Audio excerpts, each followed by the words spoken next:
This guy sold over $84 million worth of real estate in his 20s. And the crazy part is, no construction background, no, I'm not a builder, and I do not have my real estate license. So I worked a W-2 job, I built one house, then I built two, and then I built 6 more houses on the side.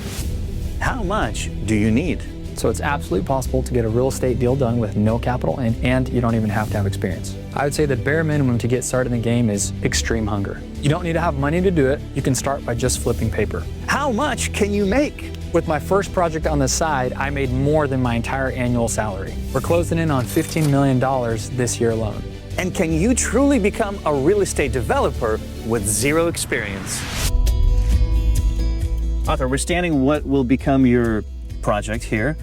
250 homes sold, $84 million of real estate, all done in your 20s. Before we get into your incredible story, tell us a little bit about the project, where we are, what are we doing? So this behind me is our Farragut 6-unit townhome project that we're gonna condo convert and sell each unit separately. But this one we picked up for $276,000, and we're planning to put just about $1 million into the build, and it's gonna be worth just about 1.6, 1.7. Tell us more about your business. What do you guys do, the scale of your operation, and anything you want to share besides revenue? Sure, absolutely. So I'm in the real estate development game. So on our real estate company right now, we have 113 doors in the pipeline, so 113 units or homes. Originally, we started by buying 1-2 lots here, bringing a builder on, building and selling those homes. Now we've scaled to where we're buying these vacant properties and developing 15, 20 lots in one community, because it just becomes easier to scale. So when I think scale, I'm not doing 100 units across town. I'm really doing 5, 6 different projects. So I have a 27 lot, a 30 lot, and then I have some infill like what we have here behind me, a 6-unit infill, so demo a house and build a 6-plex.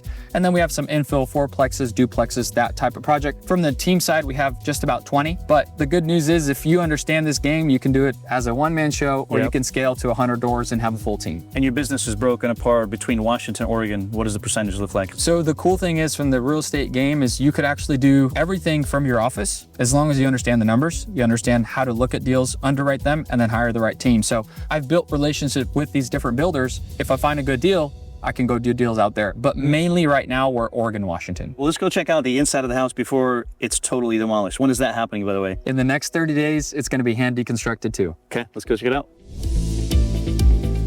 Who was Arthur at 15? Were you always wanting to be an entrepreneur? Give us a little insight. I do think it's in my blood. My dad's in the auto industry, so I did what I knew. At 15 years old, I saved up a little bit of money, bought my first car when I had a permit. So it was a 2001 Volkswagen Golf, red with chrome wheels. Nice. And you know, somebody has to be 5 years older and driving it around, and then decided, hey, I'm gonna clean it up, post it for sale. Back then, Craigslist, now Facebook Marketplace. And I ended up doubling my money. So my 1,100 bucks went to about 2,100. And that's where I tasted entrepreneurship. So we're not going to go too deep into this house, but it's crazy. So people basically just sell you the way it is and leave all their stuff, right? As is. We removed all the asbestos. We're getting a demo permit. Sold process. But because this house is over 100 years old, we're actually going to have to deconstruct it by hand. So you can't come and get an excavator and just demo it. We're going to deconstruct it by hand and get started on the build. How much more expensive is it to do that? I'd say about double. Wow. Well, let's talk about why real estate, right? As a young kid growing up, why did you decide to get into real estate development? Did you have any prior experience? So I had no experience, but I would always Google who are the most millionaires, and the statistic would be 80% of millionaires are made in real estate. And so I started to learn and have that desire. How do I get into this game? I have no experience. I don't know what I'm doing. Long story short, through a relationship, I landed an internship for a real estate developer. I didn't actually target real estate development, but that was the opportunity that opened. I actually wanted to get in the fix and flip game. So I'm very happy for that internship. It gave me that first exposure. Do you think anybody can start in this business, in this industry, without necessarily maybe working for a firm? I have no construction experience as well. So if I could go back and restart, what I would say is the number one thing most people lack or don't know how to do in the game is deal finding. So deal finding for builders, developers, and fix and flippers. The traditional word is wholesaling. But a lot of wholesalers just wholesale whatever. If you were to specialize and start focusing on how do I find deals for builders and developers, and I get a fee for finding that deal, you can start stacking up the capital and then get into your first deal. But also when you're working with builders, developers, flippers, you're gonna learn which deals are bad, which deals are good, and now you're getting educated from their feedback. So I'd say that's probably the easiest, or I'd say that's the easiest barrier to entry. I'll give you an example. I still do this today. We have our real estate wholesaling company. I found a lot. There's 3 lots, 2 of them I'm building $1 million houses. The third lot was a bit smaller, a little more unique, and I realized I don't want that lot necessarily, but it would be perfect for an excavating contractor that builds. So I ended up finding an excavating contractor. I put it under contract for $215. I sold it for $250. After all closing costs, I netted $29,000, spending zero money. I just had the right connections. I understood how to put a deal under contract and find it, and I understood who to sell it to. So you can absolutely get into this game with no money and start stacking up the capital, but always with the goal to start building and developing. First is finding land, so becoming really good at finding land. The second stage is financing. How are you gonna build it? Most people don't have cash, so you leverage at the loan. Third is builder. You hire a general contractor or a builder for a fee. And then the last is, are you selling it? Are you renting it? What's that exit strategy for the fourth one? In terms of startup costs for this industry, what are we talking about? What's the bare minimum? So zero? I would say zero. If you're really hungry, you've got to put in more effort and time. Go door knock, find properties off market. And then if you want to build, let's say I want to get straight into building, the cheapest financing would be the personal house game. So what you're looking at is total cost, land plus construction, 5%. And then maybe there's a little bit of closing costs. So if you want to build a $500,000 house, you got to put down 25 grand, not much, plus 5 to 10 grand in closing costs. So 35K in, you already have 100 grand of profit. All right, well, let's go check out the backyard. Again, there's not much to see here. Let's do it. I'll follow you, my friend. Tell us about your first deal ever. How did that go?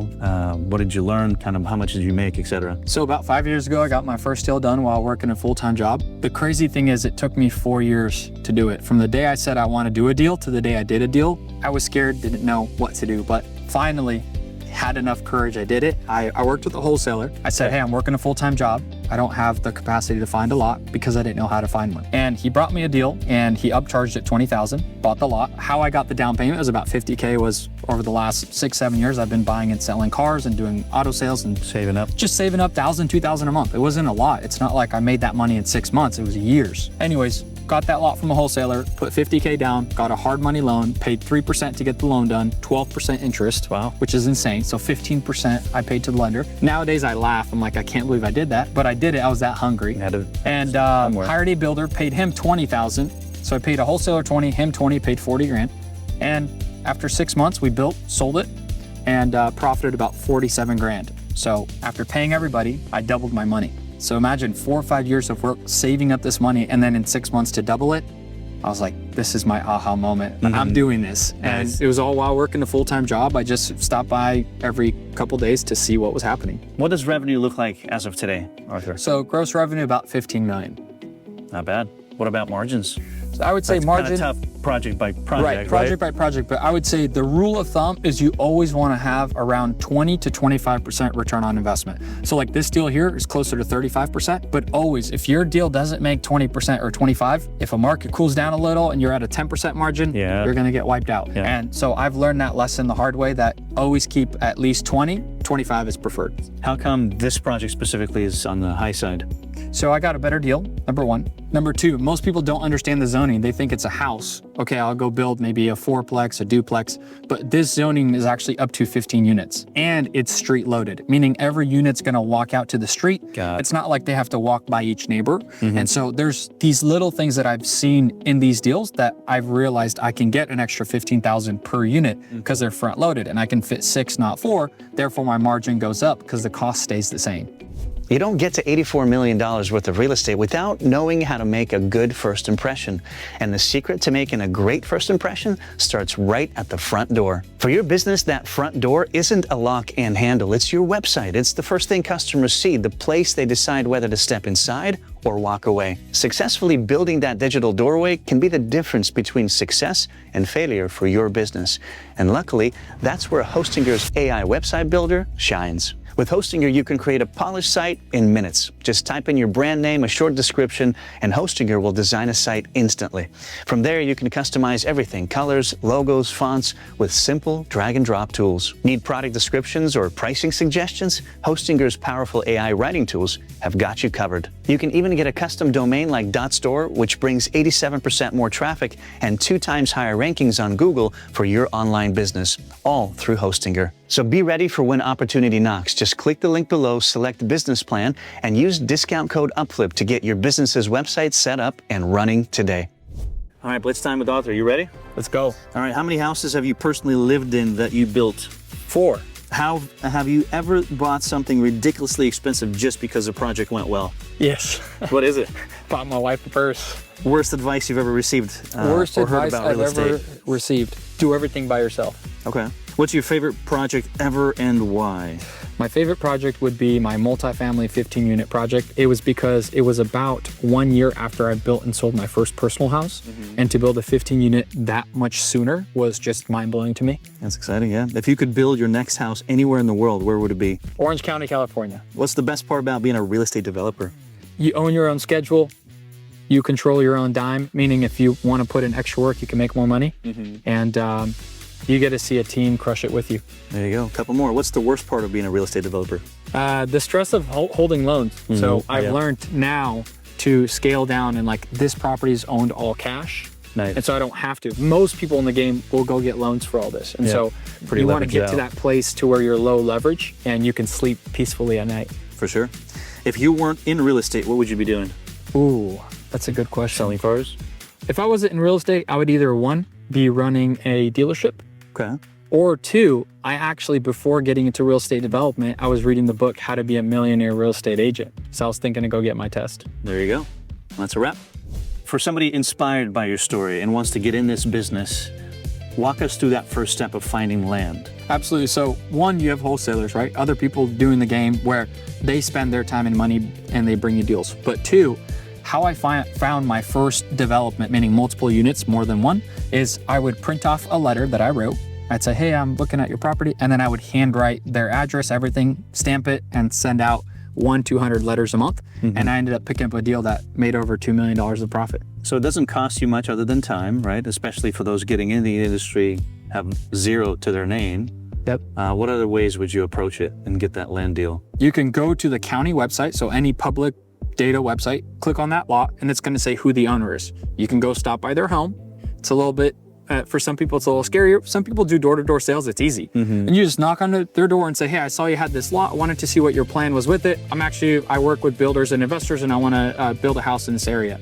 And you can get a deal like that for free. And the last option I would say is learn from somebody else doing it. So like I had that internship, I was essentially being mentored by this developer that's been doing it for 20 years. And so find somebody doing deals, find somebody actually doing it, knowing how to do it, and that will expedite your success and you can start doing deals within 1-2 months. For sure. And on that note, by the way, most people think that getting into real estate development is for the ultra rich and you have to have all this experience, right, and knowledge.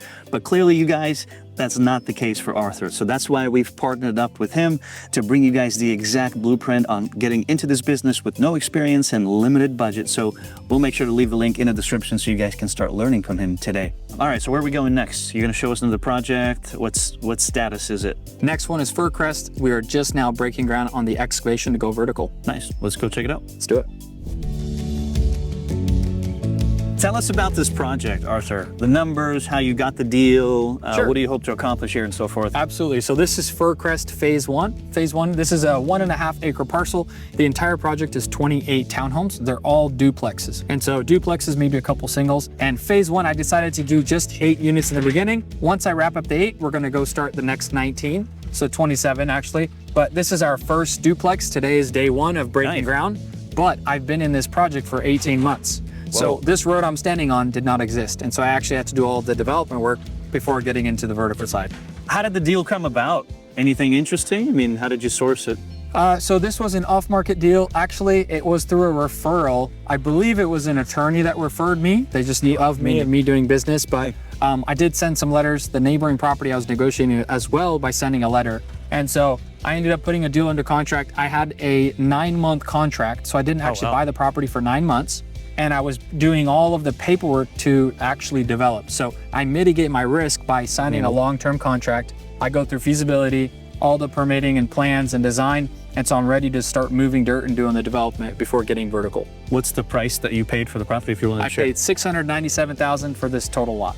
Not bad. And do you intend to keep most of the units or sell half of them? What's the plan? So for the first phase, my plan is to take all 8, sell them, and then move that capital towards the back 19. Maybe we'll keep all 19, or maybe we'll keep 10 of them. So if I could, out of 27, 28 townhomes, if I could keep 10 of them as rentals, maybe if anything free and clear, it's a great addition to the rental portfolio and retirement plan. What does the design process look like? How much does it cost? How much time can it take as well, specifically for this project? Cool. Too? So like a duplex in this area, I first look at even Redfin or Zillow, practical. What is selling that's new? Duplexes. Okay, so duplexes are in demand. So I look at, okay, duplexes are selling. This type of design is selling for more. This type of design is selling for less. The one-car garage, for some reason, sells for $30,000 less, but the two-car garage sells for way more. And you start to research through Redfin and Zillow and see what is the best product to design on this property. Look at which ones are selling for the maximum price so you can get to that higher margin. And then now you bring your architect on board and you're the one leading.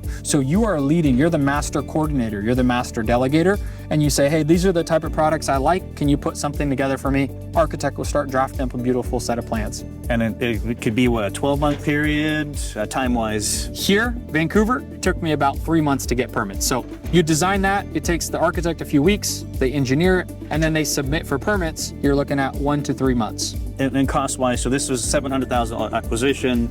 Design-wise, what percentage? So if you take 700 divided by all the lots, you're looking at, let's say, 90,000 per lot. Design-wise, what I did is I drew one set of plans.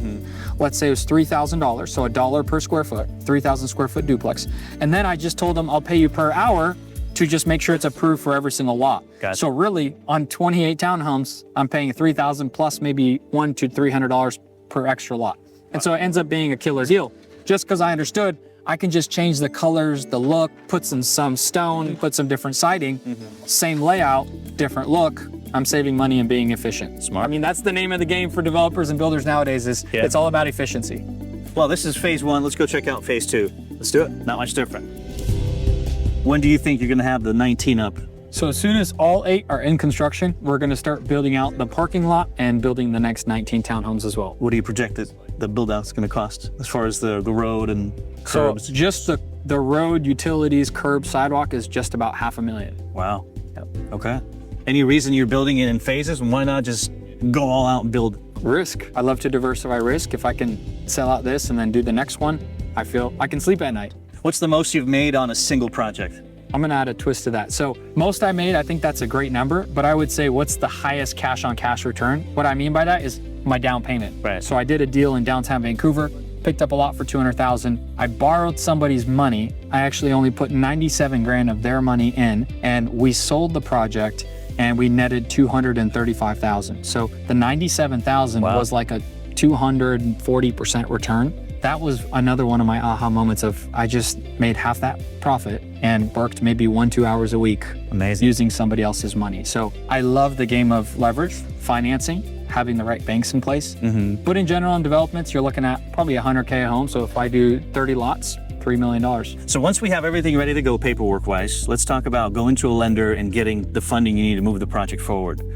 But the twist is, I have no experience. What do the lenders really care about? A lender's gonna ask for, 1, the plan set, 2, the pro forma, how's the project gonna perform, projected profit essentially, and then 3, they're gonna look at kind of what's your exit strategy, what do you see the value as, what's it worth, and once that's all that you really need, and then for that builder, they're gonna spit out an offer to you. So they literally send you an offer. And I send my deals to 3-4 different lenders, and I say, who's giving me the better rates? Oh, this lender is only charging me 1% to put the deal together. That's a great deal. This other lender's 2 or 3%. And so you're able to negotiate with them and see who'll give you the best terms based on, again, the plans, the budget, your pro forma, what you have, they'll present to you. Everybody gets the same information, and then you look at all the offers. If you have better credit, maybe you'll get a better rate.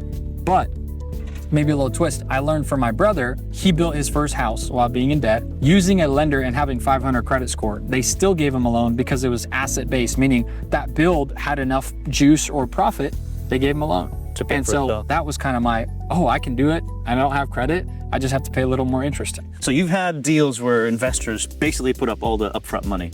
How do our viewers find those investors and work with them? I would say track record. So the first deal is the hardest deal to get over that hump, just to do it. And so you stacked up a little bit of cash, you just did your first deal, and you want to scale. Naturally, people started coming to me. We raised probably nearly 10 million in capital, and not once did I reach out, they were reaching out. And they said, hey, I like what you're doing. I see what you're doing. You're posting on social media. That's so cool. Can I be part of a deal? And so when you do something and actually do it, 99% of people I feel like don't take that action, but when you do, it's game over. Because there's lots of people and lots of money, but they follow the good deals. So I say make sure you get the good deals, and have at least one home built, document it, post it, money's gonna start to follow. What's the biggest financing mistake you made early on? Oh boy, this is fun. So I got a 15-unit apartment loan, got the plans approved, I was ready. I was like, okay, we can build this in 6 months. Well, not knowing apartments, it took me 9 months, but it also took me 3 months to rent it. Then I had to do another 3 to 5 months to close on it because it's a bigger $4.8 million purchase. They need more time to close on it, the buyers.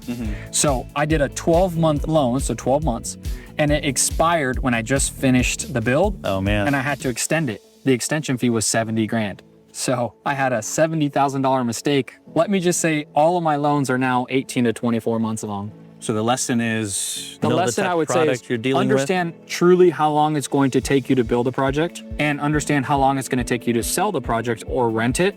And then give yourself a contingency on top of that of 5 to 6 months. Because if I was to put a 18-month loan together on that build, it would have cost me about $5,000 more at closing versus 70. Because a lender has you by the neck and they're like, oh, well, you have to extend or refinance or whatever. And so they're like, well, an extension fee is 3% or 2%. And it's a big number. Guys, we pride ourselves in bringing on amazing guests like Arthur. So do us a huge favor. It's a huge pat on the back. It encourages us. Hit that like and subscribe button. We greatly appreciate it. I see some big toys. Let's go check it out because you can't really get your project completed without them, right? Let's do it. So I have everything ready to go, paperwork, the entitlement process. Now it's time to find the right builder. What's your advice to our viewers when it comes to finding the right builder, knowing right from wrong, etc.? Right. So there's two different types of builders. There's the builders that build these custom houses, and then there's a builder that is doing what you're doing. They find a lot, they get plans, and they build a house to sell. What does that mean about that builder? They're very smart on costs, they're very efficient, and they understand what product will sell for the maximized profit. That's the builder you want. One easy connection to that builder is new construction agents. So new construction agents are selling these homes for these builders. And typically what I pitch is, hey, I'm looking to build multiple homes, and would you be open, instead of building a house for yourself and owning land, I pay you a flat fee to build a home for me. And 99 times out of 100, they say yes. What should we expect to pay them? So you know cost per square foot? On the West Coast, we're at 150 to 175 cost to build a house. Towards Texas and kind of down there is 100 to 110. Wow. You go up to Chicago area, back to the 150, 160, and then you go down to the Florida area, you're 110, 120. We have students building for that. On that cost, you're typically seeing a builder fee anywhere from 10% up to 20% on top. So if you're building a $500,000 house, cost is $500, not including the land, expect to pay around $50,000, $60,000 for a builder fee, but you will still have that $100K of equity. It feels kind of surreal that basically what you're saying is anybody can go out there, find land, find a property, find a builder, build a house from scratch. Is that really true? Absolutely. So I think trying to be a skeptic here. Yeah. There's two different sides, right? Somebody that maybe doesn't have good credit, doesn't have good income, but they want to get in the game. You start by stacking up cash, doing wholesale deals, selling to builders, developers. And once you get there, you get into this game. Or the second person is, hey, you're pre-approved to buy a house. I always say, don't buy a house, go build one. We were going through this process now. You can go find that land, find that builder, lock in the financing. It's the same financing to buy a house as it is to build one. There's a few steps that the builder is going to have to provide for you, but that's the whole point in having that builder. And now instead of moving in and literally having negative equity by buying a house on the MLS, you now have 6 figures of equity or profit, day one. So you've talked about wholesaling being a great way to get into real estate development. How much can one make? So it really depends on the hunger. I know I have a buddy in the East Coast, one-man show, and he's done 700,000 door knocking. Then I have a student who lives in Florida who's doing deals in North Carolina virtually, and he has 55K closing this month. And so you can do it as one deal, 10 to 20K, or you can scale it to doing $1 million a year or building out a full business model. But don't stop there. Don't stop at wholesaling. Use that as your income stream to get into the development game and start building and selling homes or building rentals. Can you give our viewers a step-by-step blueprint for starting a wholesaling business? For sure. First, you start with buyers. What kind of buyers do you have? If it's developers and builders, you find those developers and builders. If it's a fix and flipper, what do they want? Next, you got to find those properties. You got to find, how am I going to get a hold of these property owners? Door knocking, letters, cold callers, whatever that looks like. Once you have that acquisition or that property and you have that buyer, you get to put them together. So I say wholesaling is less active real estate. It's more of sales and marketing. You're going to learn how to market to these people, the buyers and the sellers, and then you're going to learn how to have that sales skill of locking it up, which crafts that skill set for development, because you do need sales skills to start locking up the best deals in the development game. If you guys want more golden nuggets like this, then you'll be happy to hear that we just partnered with Arthur to bring all UpFlip Academy students his complete real estate development blueprint. I'm talking about the entire complete blueprint that Arthur and his team uses to find off-market leads, deals, secure financing, and manage the entire process from permits to profits. If you're already in the academy, it's waiting for you right now. If not, there's a link below to help you get started today. All right, well, let's leave this project and go check out the finished product. Let's go. Cool. Tell us a little bit about this project. Looks pretty neat. So this is Fessenden Townhomes. It's a total of 25 townhomes. We started with phase one. We did 6 units, and then we staggered to phase 2, built another 19 as well. It's amazing what you were able to do here as far as zoning too, right? Like, so zone multifamily, you could actually build, I think up to 35, but I don't like the 3-story construction. I love doing the townhome product because it's entry level, affordable, and the exit strategy too is we rent some out. time-wise, how long does it take for an average home to be built? So average home takes about 4 to 5 months. The fastest we've built a home was 3.5 months. Fastest we've built a fourplex, 3 months and 3 weeks. But you also stagger out. So this total project, 25 units, took about 10 months. You talk about building a personal home often, right? So talk to us why you do that every 2 years. What's in it for us? So here in the States, in the US, owning a personal home, there's a ton of advantages.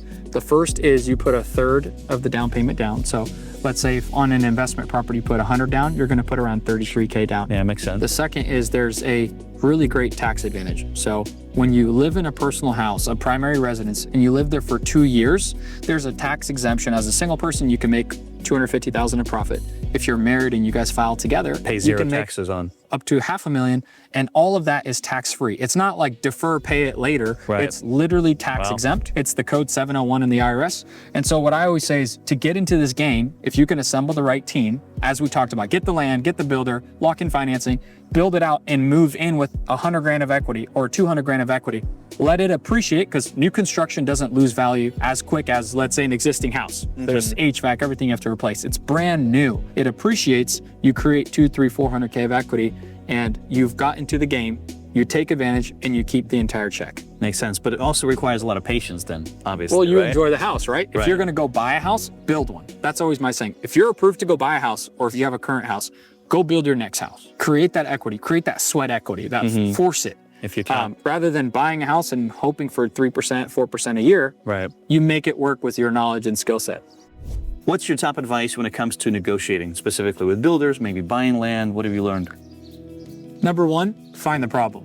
Because if you're gonna give them something that they don't actually need, it's a lot harder to put the deal together. What I'm saying is, I had a deal, $480,000, and I had to put 100 grand down on this deal. And I was talking to the seller, we're going back and forth. What are you gonna do? Oh, how much money do you actually need? If you have the 480 free and clear. I said, well, I actually just wanna buy a boat for 25 grand. I said, cool, well, would you wanna earn some money on your money? What if I gave you 25K down and you gave me a loan against the property? So you seller financed it at the current interest rate. So I ended up, instead of putting 100 grand down, I put 25K down on a piece of property, and I was paying the current interest rate instead of a hard money loan, which is about 3% higher. And so understanding what's their situation, what do they actually need, and solving that problem is number one. Number two, you can always give options. When somebody has options, they think I should decide between the two. For example, the vending machine, there was Coke and that's it. So you're like, do I want a Coke or not? Yes or no? Then there's Coke and Pepsi, sales went up on both. And they doubled or tripled their sales, because when somebody has two options, they feel like they should choose one. I always give a seller an option. What's your typical day look like today, especially building 30 to 40 homes a year? So first things first, I focus on land. You always have to be finding land in order to have the pipeline full. Yeah. Secondly, then I focus on permitting. So my day starts, what's my land deals? Am I sending the right letters? Am I making the right phone calls? Then permitting, are the projects moving forward and getting ready to be approved? And then third would be design and build. So once I get to that third phase, because that's not as important as the first and second, I make sure my projects are being designed properly. I'll stop by the sites a couple times a week, more for fun, but I don't have to be there. Just make sure they're on schedule, scope, and budget. Yep. And then how many hours a week are you putting in at the moment? You know, Varied? I'm not the guy that likes to wake up at 6 a.m. You know, I come into the office around 9. I try to head home around 4 or 5, and I don't work weekends at all. All right, well, let's take a look at the inside of one of these units. See what you guys did. Oh man, these are neat units. Yeah. So they're not too big. What is the average square footage on these guys? 900 plus or minus, Yeah. but definitely affordable housing out here. We're helping the community start owning some homes. So you're leading over 20 employees, building 6 to 7 figure homes at the age of 29. How does that feel? Did you ever think you'd get here? Absolutely not. I didn't think that. I always thought big, but I didn't know what that looked like, what direction. Nice. I just think where markets are going, opportunity and the hunger that I had, deals started coming, and I just started putting things together and bringing on the right partners and investors and just scaling from there. That's awesome. And where's the growth projected to be? Where do you want to be 5 years from today? Yeah, we have about 113, 114 homes in the pipeline. Wow. My goal would be more than likely to start just building to rent. So I want to get to a place where I can create future wealth. Now it's like cash flow. You want to live, you want to build, your dream home. But I want to get to a place where I have 100 or 1,000 rentals, all new construction, because now I have that brand new home and it's going to last me that 20, 30, 40, 50 years, rather than, buying old houses, throwing lipstick, right? Just making it look good, and then it's still a 100-year-old home. Why not start by keeping properties and building So we portfolio? do. We have about 40 rentals right now, but the first goal is 100. I'd actually like to pay them off too. So if I can get to a place where, I take half the build, 25 units, take 12 or 13, True. sell them. The others are fully paid off, and now I have, I'm building the cash flow and the net worth. Do you think money buys happiness? What do you say to that? I don't think money necessarily buys happiness, because if you don't have relationship and other things in order, you're not going to be happy. But I think money is a resource and a tool for you to get to where you want to be. And so taking advantage of that is the biggest value in making money. You also want to understand who you are as a person, because as money increases, it only exposes you or others to who you are internally. So I think maybe you haven't done your first deal, but always have a reflection on yourself and say, where are areas I can be better? Where are areas that, if I had all the money, how would I be? And you attract the right people if you have the right heart and the right mind. You share with us any lessons that you learned from Dad that really stuck with you throughout life? So from my dad's standpoint, he was always super generous. He always said, the more that you give, the more that you'll have. And the more that you serve, you'll always serve or have enough. And so that taught me anything I'm doing, whether working with builders, agents, sellers, truly give what I have and serve them. And be like, how can I actually help them? If I don't think necessarily it's the right thing for them, and I say, hey, just list it on the market and sell it, I will say that, right? So I'm always transparent with them. I understand. They know my absolute goal here is to make a profit, but always serve and always give. With multiple projects across 2 different states, how do you handle quality, consistency across these different projects? Maybe specifically what systems are in place to make that work? Sure. So what I was always taught is, in this real estate game, there's 3 major factors. You got the schedule, you have the scope, what are you doing? And then you have the budget. That's really the primary focus for me. I focus on those 3 things. So when I have my team, I have schedule, scope, and budget for the GC, schedule, scope, and budget for my designer or architect, going through getting all the plans done. And I just make sure each person is on schedule, doing what they're supposed to do. And then when you start to scale, you want to have CRMs. So a CRM is where we track every single property and every stage a property is at. That allows us to see everything we're doing from the standpoint of permitting, building, and designing. And then the last thing we do is we put together finish packs, or we have this whole SOP for every type of project. So really we have maybe 5 or 6 different styles of homes: colors, paint colors, cabinet colors, flooring Keeping it colors. simple, yeah. And once you've built 1 or 2 and you document it, our team, I say, hey, we're gonna do the Lafayette pack. Well, the Lafayette pack was a project I did 3 years ago, and I loved the design and the finishes. And so now I can do it on this project. Yeah, Or we can copy say, and hey, paste. let's do the long view. Yeah, you just copy, paste. And so it's not like a custom home builder where every single little thing matters. We're essentially building affordable homes for people to come in. And typically we're under that $400K to $500K price point, when in our area, the medium house is $550. CRM-wise, which ones have you found success and just really So- like using? Go High Level is a great CRM. I love it. You can integrate everything in there: phone, call, text, email, as well as website. All of it really funnels in there. And so it helps us with our company and scaling. Not too expensive? on Not too subscription? expensive. No. What are some of the biggest lessons that you've learned from your previous job, especially when it comes to like dealing with people, finishing projects on time, and so forth? So I'd say working for the developer, the first thing is project related was exit strategies. When you go into a deal, if you have one exit strategy, you're prone to fail. So you want to have multiple exit strategies, whether build, to rent, sell, Airbnb, whatever the strategies are, you got to know that. From the standpoint of people, You set expectations ahead of time, you set schedules and deadlines, and you play the follow-up game. So I always say this game is simply adult babysitting. You're making sure every adult does their job because it's business to business. It's not like you're working with a customer. It's you and another business owner making sure things happen. Any tricks, tips, things that you've learned as well when it comes to expectations or maybe not setting them right and things don't go well? Sure. So I would say, an example would be if I'm working with a builder. The expectation is, one, what's this project going to cost? You look at what he did previously on other projects. What's that schedule look like? point, yeah. And then the third is really you as that developer, you control the check. Sure, it's the bank's money, but if somebody doesn't get their job done, you never pay them till the job is complete. Because if you pay someone ahead of time, they're going to disappear. And so you have different levers where you can make sure people are performing and doing their job, but you also just set that expectation. Here's the schedule. If you start a project with no schedule and no budget, you can expect it to take way longer and to cost way more. But if you have a really detailed budget and schedule, you'll be on track.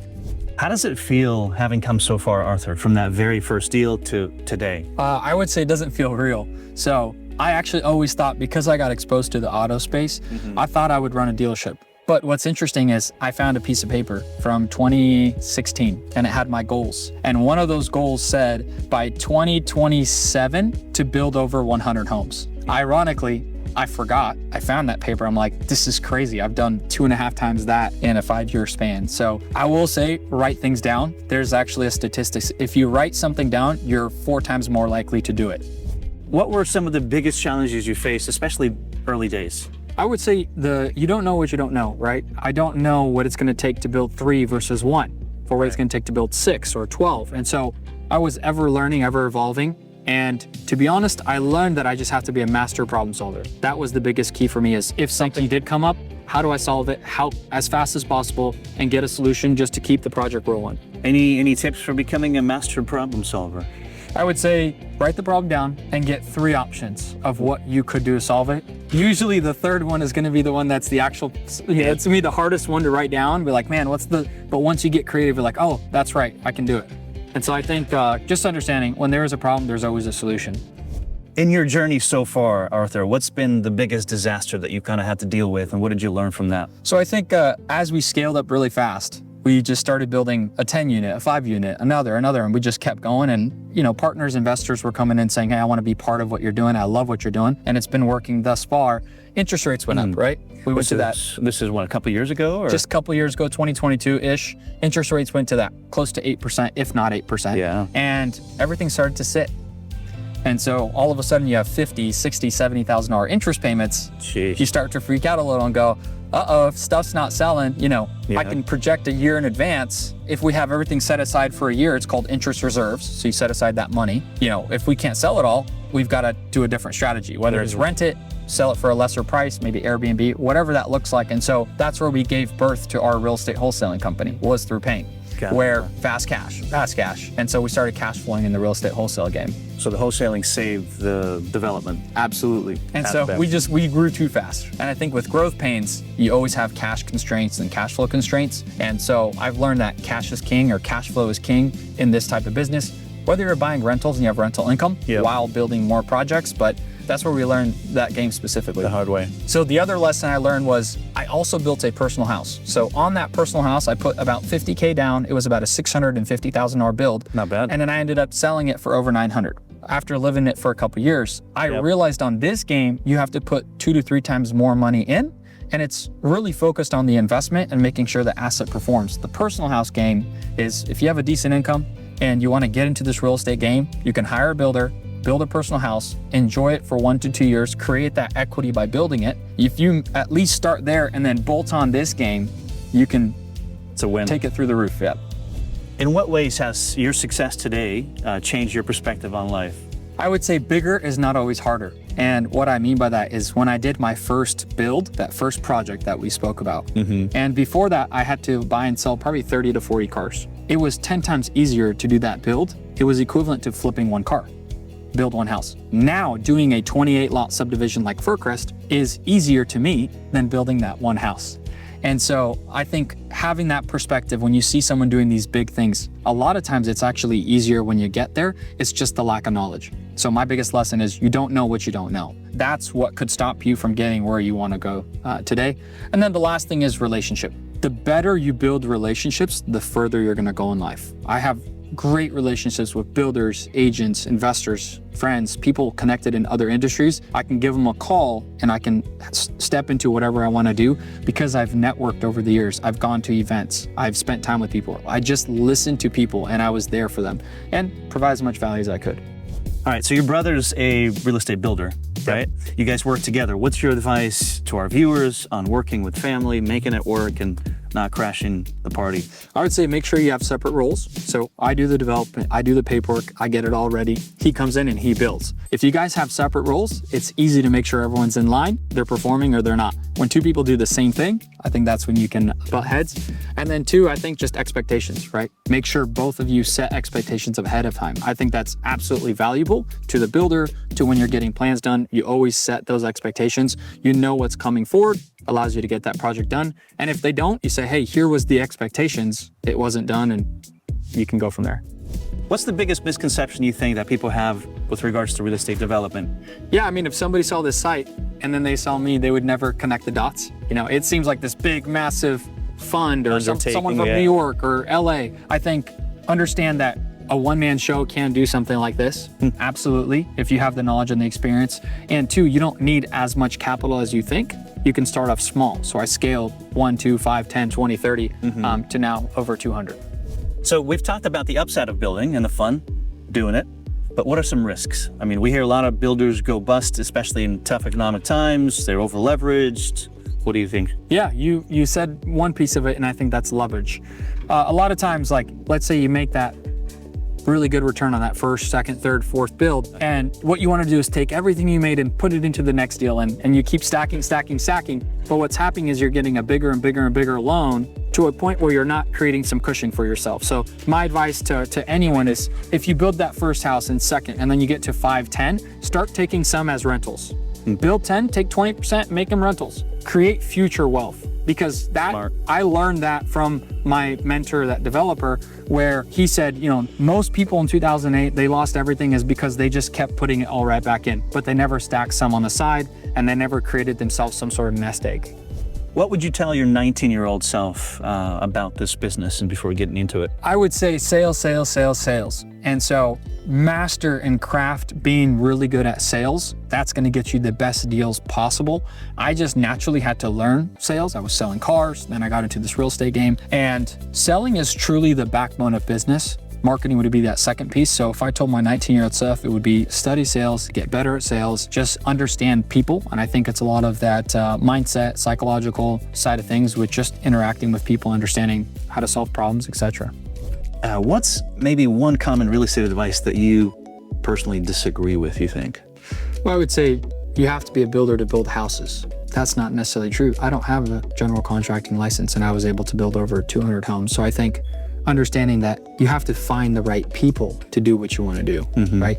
Not necessarily you have to have a license or perfect something.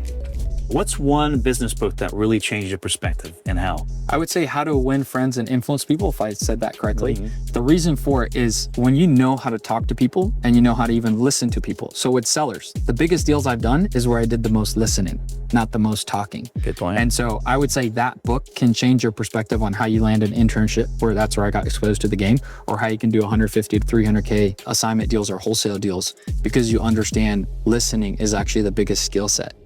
If you had all the knowledge that you have now, and it's been how many years in total? About 7 years. Yeah, 7 years. So could you start from scratch, say $1,000 to your name? Give us an idea on how you would do it. How quickly do you think that can happen? Absolutely. So what I like to share is the 3 different stages. Deal finding, building, development. If I would start with stacking cash, which would be deal finding. So if I don't have the capital, I would find a couple deals and I would sell them for 10 to 20,000 wholesale. While I stack that, I would then start partnering with builders, or I would tell the builder, hey, I'll handle everything. Don't pay me. I'll just take a 20% of the profit. So you start getting these new ideas of how to leverage. So you can always make money without using money. It's just a matter of perspective. How could I get into this deal? And then I would just network like crazy. honestly, I'd network with a bunch of agents, new construction agents specifically, because they have a certain group of people. They have, it's essentially pocket listings, meaning before it's listed on the MLS, you can get it offered first. And I would network with builders. So I have builders and agents, and then I'm just assembling the team. And so that's the way that I would do it if I had to restart completely. And I think within 1 to 2 years, I could scale up to 50, 60 homes. Wow. What are some common mistakes that your students specifically make? I would say starting out? the saying analysis paralysis, where you can learn, you can get educated, but actually taking that step. So I would say, learn a little, take that action. Learn a little, take that action. If the action is, oh, how do I get a lot? Send a letter. Well, don't be like, oh, I'm going to send a letter, but then I'm going to start finding a builder, and you just have this whole thing of what I'm going to do. Start sending letters. Let deals start coming. When the deals start coming, you're going to go, what's next? Okay, I got to do this next thing. Yeah. But you're at least taking action. Some action, even the wrong action, is better than no action. If you still think you need millions and years of experience to get into real estate development, then I challenge you to check out UpFlip's latest program with Arthur. And if you'd rather buy real estate than build it, then I encourage you to check out episode 180 with a 23-year-old who turned nothing into $25 million. Like and subscribe. We'll see you next time.